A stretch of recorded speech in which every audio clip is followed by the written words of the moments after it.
Welcome back to another technical deep dive here in the debug zone.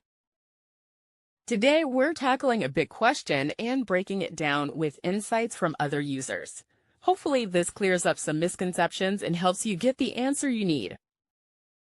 So, buckle up, stay a little curious, and let's jump right in.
And that's a wrap.